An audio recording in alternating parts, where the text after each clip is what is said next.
This OGTV 45, and we back in with the tap in. Peep the pattern, family.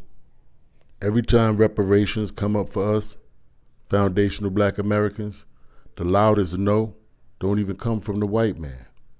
It's either an immigrant politician who wasn't here when the lash was cracked, or some wealthy black voice who already cashed out. That ain't coincidence. That's classism dressed up in politics. Appreciate your views, man. Reparations for black Americans. So here's my perspective. I was asked about this when I came to the south side of Chicago a year ago, and my position on this has not changed, is I'm against race-based reparations because I think it will create more division, not less. Race-based discrimination that occurred in this country for... Yeah, so let me just clarify one aspect. I think there was a time and place for it in the Reconstruction era. But today, when we actually bring back racial reparations, it actually causes greater discrimination, not more. I think we're seeing a rise in anti-black and I think other forms of racism in the country. But part of the reason I think we're seeing it is there's no better way to foster racial animus than to take something away from someone based on their skin color. Let's start with the immigrants. They come here worshiping white power, thinking a shortcut to success is looking down on us. They treat white folks like the boss and us like the bottom. And when reparations hit the table, they panic. Why? Because if we get what's owed, the whole ladder they climbed gets shook. They fear us, moving from the basement to the first floor, because then they might get pushed down a level. The majority of our state is Latino and Asian, making up 55% of our population. Most of them, like me, are first, second, or third generation immigrants who had nothing to do with slavery, discrimination, Jim Crow laws, nothing. It is fundamentally unfair to force these people to pay for this, and because of that, I will be opposing today. It's called survival politics, but it's cowardly. Because how can somebody who never wore the chains tell the chained people they don't deserve the key? How can somebody who wasn't locked out of wealth, locked out of jobs, locked out of land decide whether we get paid back? They weren't here when the whip cracked. They weren't here when Jim Crow dragged. They weren't here when the banks redlined. So they think they got a voice in our debt. Really sit and think about it. If the black man gets reparations, then we're no longer on the bottom. That means someone has to take our place there. And every other nation of immigrants doesn't want to risk that being them. So when given the opportunity to have a voice in the matter on whether or not we get our reparations, what do you think the answer is always going to be? Everybody goes out of business if we get our reparations because everybody makes their money off of us. Everybody don't make their money off the white man. Everybody puts their businesses in our neighborhood, from the Indians to the Asians to the Arabs to the Africans to the Mexicans. Everybody has a business in our neighborhood.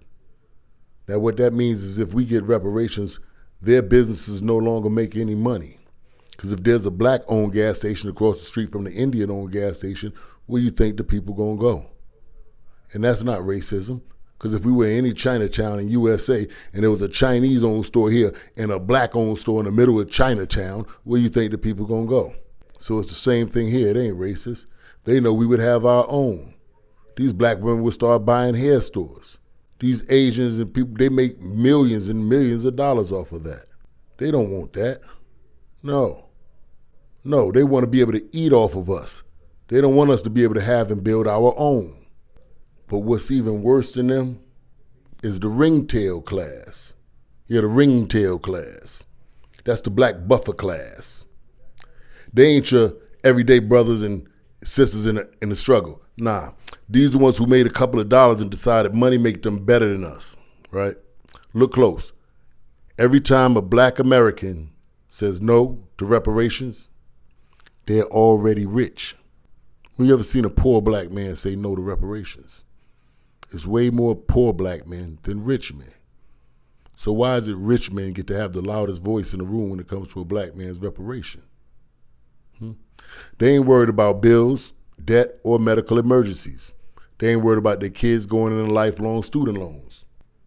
These people are already in a different tax bracket, so they think they're in a different race.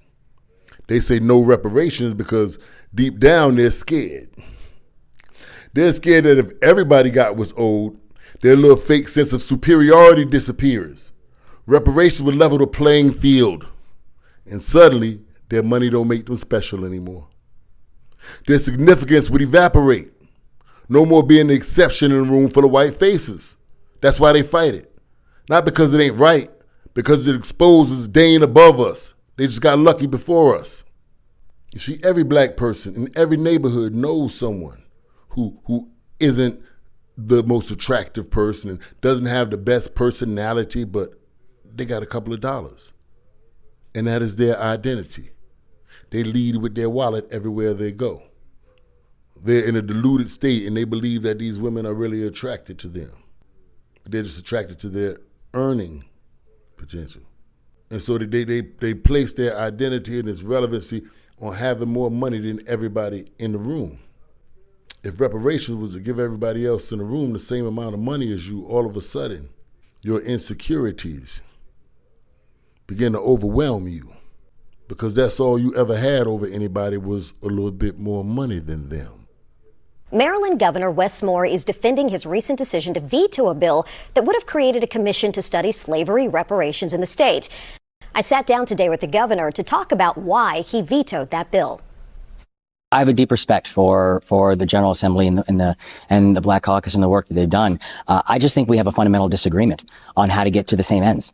The legislation calls for 2 years of scholarship, then bringing recommendations to the governor in 2 years. My point is this: I am the governor, and I don't need 2 years. Governor Moore highlighted several initiatives his administration has undertaken in Maryland, including investing more than $1.3 billion in Maryland's HBCU system, directing more than $800 million in state contracts to black-owned businesses, creating a program to increase property values and home ownership in historically redlined communities. He told me it's all part of the action he's taking to reduce the racial gap, the racial wealth gap in Maryland. Let's see where the math ain't mathing at, Mr. Wes Moore. $1.3 billion for the HBCUs, 800,000 for the businesses. That's about 2.1 billion. Total number of black residents in Maryland, you're looking at about 1.8 million. When you take out the illegals, y'all at about a 92.6 rate, minus the illegals. So that's about 1,666,800 black people legal, and it might be less than that once we start weeding out a lot of people who are just using the African-American title and have no ties to slavery in this country. That's still at that 1.66 number. What it comes out to basically is about $1,200 for everybody, for every person, like $1,200 a piece. That's what your plan comes out to, Wes Moore. The work of repair is about fixing systems. And it's something that I think that actually when people talk about racism and the historic impacts of racism, again, where my fundamental disagreement is that people talk about it like it's an act. Racism isn't an act, right? If a person says, well, I don't wear a hood, or I don't say the N-word, therefore I'm not racism. Racism is not an act. Racism is a system. And let me tell you something else, family. That's the problem with credential worshiping and relying solely on academic knowledge. They don't teach grifting and scamming in college. That's why you good educated folks have a hard time recognizing them, these Wes Moores. They teach grifting and scamming on street corners, and I graduated from that university. Therefore, I can spot a grift or a scam a mile away. See, I don't judge a man by his academic certification. I judge him by his intelligence. Academic certification only validates your willingness to be indoctrinated and obedient. It does not validate your intelligence. And that's why so many of these smooth-talking politicians and wealthy gatekeepers keep getting passes from the educated crowd. But they don't get no pass from me. See, Wes Moore says here that racism isn't an act, it's a system. So his solution for the racism, this system has hurt people. It has hurt actual people.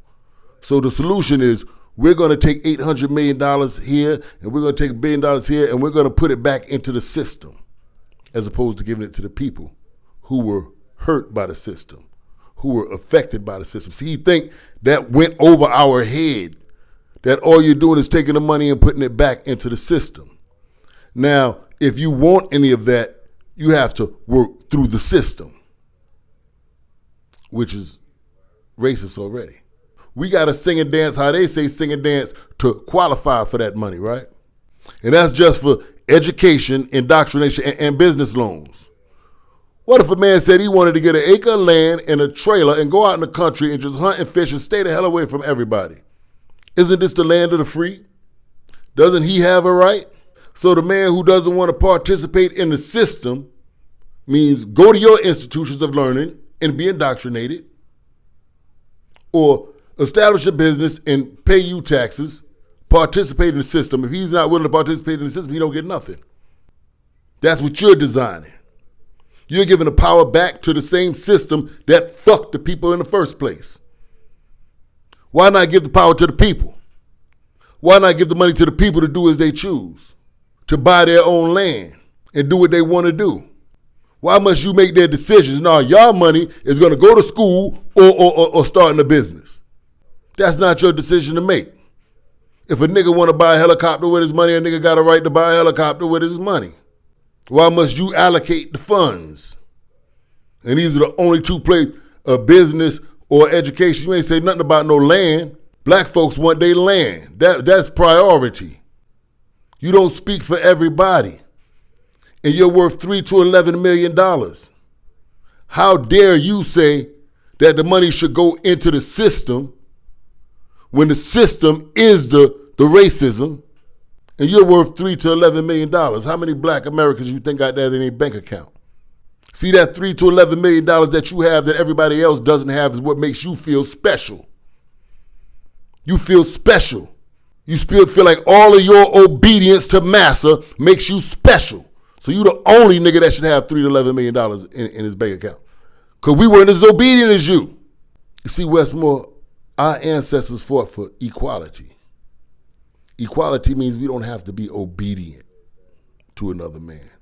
We could talk to each other like men, all right? And we could reach a logical solution. That's how equality works. Equality doesn't work by me being obedient to everything you say. And when you look at the black Americans from the ringtail family, you know, who often speak against reparations for all of us. Just take a close actual look at them. Many of them are hard on the eyes. Yeah, their money is their power. You see that woman right there? That's why Wes Moore said no. Wes Moore don't want to take the chance to them smooth-talking hustlers who be on the corner of Park Heights and Woodland and Park Heights and Belvedere having $3 to $11 million in their pocket when he walked down the street with her. Oh, he gonna lose her. If we were to get reparations, some people wouldn't even be able to buy a date. Yeah, the women would have their own money. They would, the ones who are in that line of work, the 304s would be able to be selective with their clientele because they got their own money. They don't need your money anymore. Those are people speaking out against it. Look at the net worth. Every time a nigga say, no reparations, look at his net worth. That means he can't be Mr. Everything to everybody anymore. Everybody else in the family had it. Nobody got to call him. And he can't trick himself into thinking everybody likes him and needs him now. Some of these people would die inside if they wasn't the only nigga with some money. So they fighting tooth and nail to make sure everybody else don't get some money. I know how powerful we all would be if everybody had some money. All we could do is make each other aware of these people and stop supporting them. If nobody watches them, their voices won't be heard. Stop electing them. If nobody votes for them, they can't be in office. But it all starts with us making the people aware of who these people are.